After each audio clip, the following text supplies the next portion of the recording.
Hi guys, it's Monday, and if you can't tell, then I recently rearranged my room, and now I have my desk over in front of my window, so I have better lighting! Yay! And eventually I will figure out how to fix the noise that my computer makes. That day is not today, sadly. Anyway, at school, there's an academic bowl, and I decided to join it along with my friend Haley, and we're learning about the glory that was Greece. So for the English literature section of it, you have to learn about Greek gods and goddesses. So our teacher gave us this packet of stuff about the Greek gods and goddesses, and there's a few of these who have very strange births. Like, I'm not talking about just like slightly abnormal, I'm talking about way out there, like what the heck, what? Like, one of them is Aphrodite, the goddess of love and beauty, and her Roman name is Venus. Her parents were Zeus and Dione. And this is the first paragraph that's on this little piece of information about her. There were two versions of Aphrodite's birth. The first version suggested that Aphrodite was created from the foam of the sea when Cronus cut off Uranus's genitals.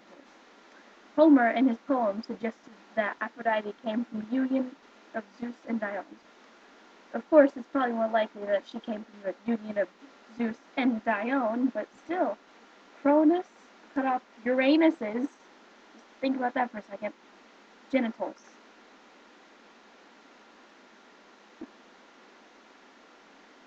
Just let that sink in for a minute. It's kind of strange. And there's another one in here that I need to find.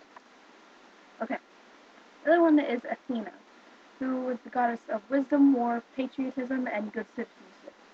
Her parents were Zeus and Metis, and this is the first paragraph about her.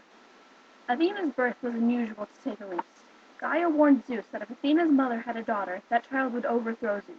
To prevent this, Zeus swallowed Metis while she was still pregnant with Athena. Around the time when Athena was to be born, Zeus was in great pain. He felt terrible pressure in his head. He ordered Hephaestus to use his axe to relieve the pressure. Hephaestus used his axe on Zeus's head, and out of the opening came a fully grown, armor-wearing Athena. Zeus was able to stop the legacy of the children overthrowing the parents as he and his father had. Okay, so around the time that she was supposed to be born, she came out fully grown and wearing armor? How does that make any sense whatsoever? Then there's another one. This is the last one.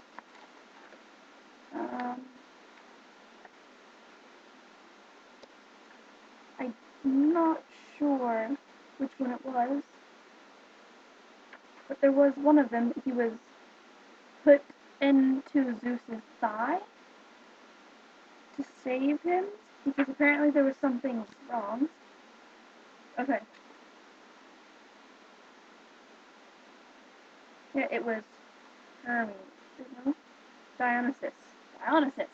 He was put into Zeus's thigh and then born a few months later. That's kind of odd. And he was the god of wine, vegetation, and theater. So, yeah. Crazy Greek people. And I'm also doing the math portion of it, because there's 4 different options, and you can only choose up to 2 of them. And so Haley and I are both doing English and math.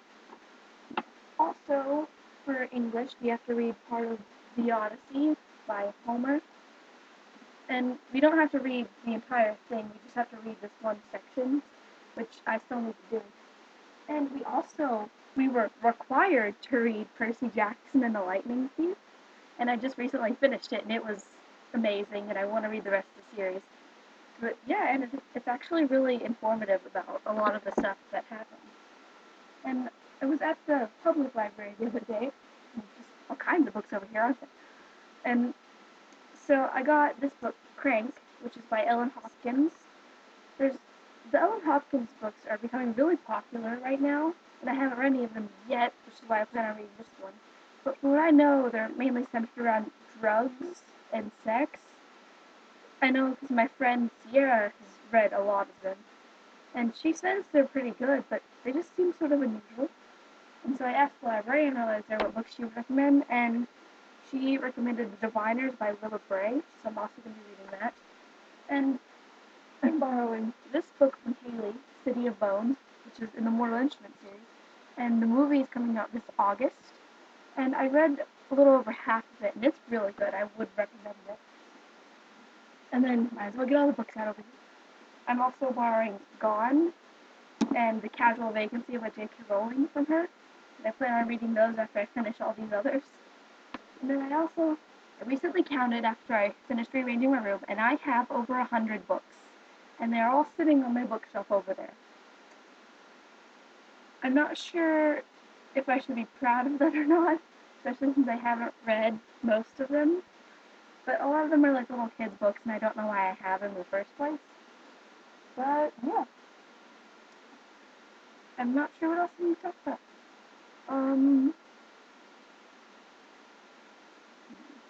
How have you guys been? I know I haven't made a video in a few weeks, but I've had a lot going on lately. So, there's that. Oh, and how was your Valentine's Day? I know that was a while ago, but how did it go? There's this girl, and I wrote her a poem, and she wrote me a poem, and I don't know if we're dating or not, but I hope we are. Nothing's really been official yet, so I don't know. Yeah, I'm really happy about that, and I recently found a bunch of old bracelets that I made before, like this one, and there's also this one, and this pattern is one that I found online, and that's where I came up with the idea for this one, which is just, it's the same thing, but doubled, and on this way, I had to do it in reverse for the other side for this one, but it's basically the same pattern. It's really easy. And actually, most bracelets are easy to make if you just find the patterns and follow the instructions. Like, stuff like this may seem complicated, but it's really not. It's the same knots in just different ways and different colors. So, yeah. Bye.